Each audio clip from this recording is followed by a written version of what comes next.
हम सब आत्माएं हैं और सर्व आत्माओं का पिता एक है।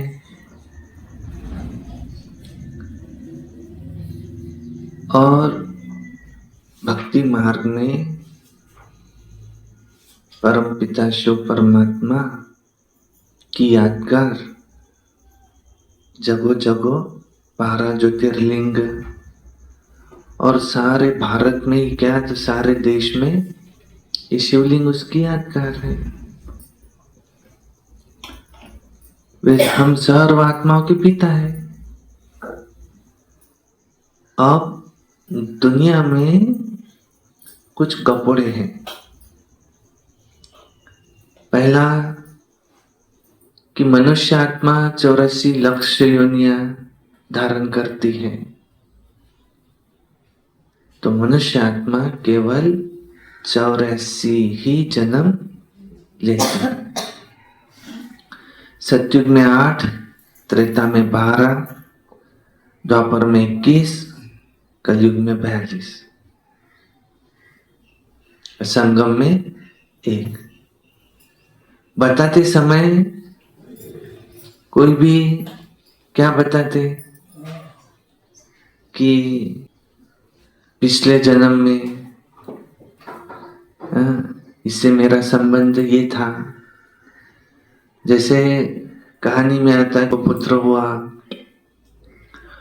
और माता पिता बहुत श्रीमंत थे और फिर धीरे धीरे वो अमेरिका पढ़ने गया, उसकी तबीयत खराब होने लगी।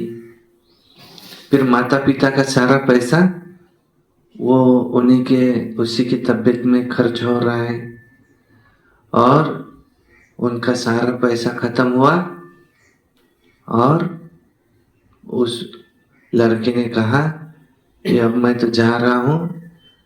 तो माँ ने कहा तुम मुझे एक बार माँ कह के पुकारो। उसने कहा काहे की माँ? कौन माँ? पिछले जन्म में मैं तुम्हारा ये था दुश्मन, तुमने मुझसे ऐसे ऐसे पैसे लिए थे, वो मैं हिसाब अपना लेने आया था और मैंने अपना हिसाब ले लिया। अब मैं जा रहा हूं, अपना हिसाब पूरा हुआ। तो इससे भी क्या सिद्ध होता, पिछले जन्म में वो मनुष्य था।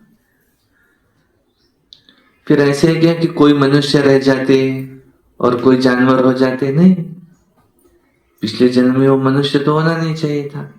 वो तो 84 लाख योनियों के बाद मनुष्य बना है। फिर यहाँ कॉन्ट्रडिक्शन हो जाता कहानी का।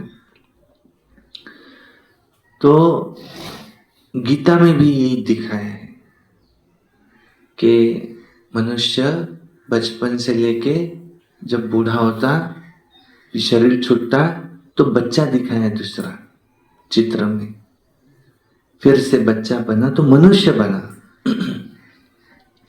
आज तक कभी सुना क्या कि मैं पिछले जन्म में कुत्ता था, बिल्ली था, कोई पेड़ था या कोई ये था जानवर, बंदर था और फिर मैं अब इस जन्म में मनुष्य हूं?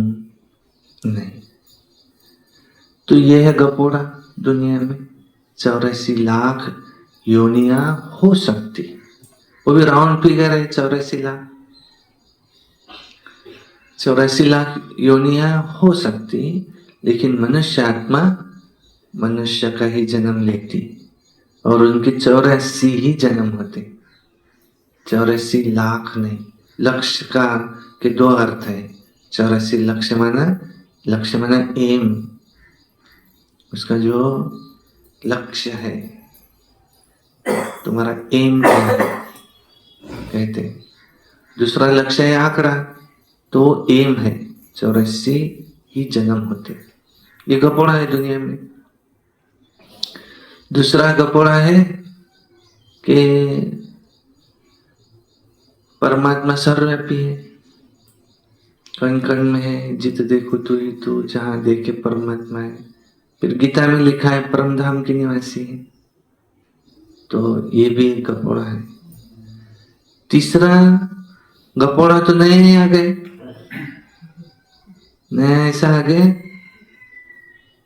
परम पिता शिव परमात्मा के ऊपर भी कोई है, वो सर्वोच्च सत्ता, उनके ऊपर कोई नहीं, मेरा कोई टीचर नहीं, मैं सर्वज्ञ ज्ञान का सागर हूं। अभी नए कपड़ा आ गए, उनके भी ऊपर है कोई, उसने उनको पैदा किया है। और साइंस तो कहता है energy can neither be created nor be destroyed, तो वो एनर्जी है, आत्मा का कभी नाश नहीं होता, आत्मा कभी पैदा नहीं होती, तो वो सागर है, उसमें हम मिल जाएंगे। फिर नया आया कोई, अच्छा उससे ऊपर है, हमारा भगवान उससे भी ऊपर है, तुम जिसको भगवान कह रहे हैं ना, ये उससे भी ऊपर है। अब एक जन कहता है कि उनके ऊपर 4 है, और उनके भी ऊपर 4 है। माना कितनी अनिश्चितता, और भरोसा करे तो किस पर करे, ऐसा सारा खेल ये चल रहा है। लेकिन जिसने द्वापर से भक्ति की है, वो तो पहली नजर में जिसकी भक्ति की इतने वर्षों के बाद आकर मिले, पहचान ही लेगा। बाबा ने ये क्यों कहा है आंखें खोल के योग करो, कि तुम अपने प्रियतम को याद कर रहे, तुम्हारे सर्व संबंध मुझसे है, अंत के समय में सर्व संबंध मुझसे अगर तुमने नहीं जोड़े तो तुमको धोखा मिलेगा। तो कोई अगर प्रियसी अपने प्रियतम को याद करती है तो आंखें बंद करती क्या? नहीं, वो तो आंखें खुली में भी याद करती है। वो तो हम भावना से उसको याद कर रहे हैं, इन आंखों से तो हम उसको देख ही नहीं रहे। बुद्धि का तीसरे नेत्र से अभी अगर मैं कहूं कि अपना लौकिक घर याद करो, अपना घर याद करो, तो याद आता ना? हर कोई अगर अपना घर देखे, दिखता है, उसके लिए आंखें बंद करने की कोई जरूरत नहीं। अपना किचन देखो, दिखता ना किचन? फ्रंट डोर देखो, जो सामने का दरवाजा है, दिखता ना? आंखें बंद की क्या? नहीं। अब ऐसे ही परमात्मा को देखो, उससे शक्ति आ रही है, देखो, उसको याद करो। कहाँ आंखें बंद करने की कोई जरूरत नहीं। दूसरा, अगर हमें आंखें बंद करने की आदत हो गई तो फिर हम अगर कहा व्हीकल पे, 2 व्हीलर पे, 4 व्हीलर में जा रहे, आंखें बंद करेंगे क्या? तो एक्सीडेंट हो जाएगा, अगर हमको वही आदत है तो। और फिर हमको तो निरंतर याद में रहना है, हमारा तो कर्म योग है, कर्म करते हुए भी याद में रहना। हाथ काटे दिल यादे, हाथों से काम करो, दिल से उसको याद करो।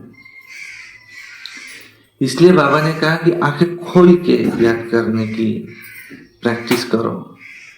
दूसरा, तीसरा, आंखें बंद करके बैठे, नींद भी आ सकती, झुटका आ सकता है, ऐसा है।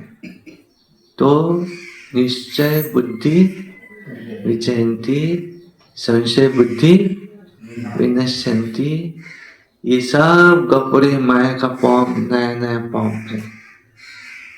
तो हमेशा ऐसी बातों से बच के रहना।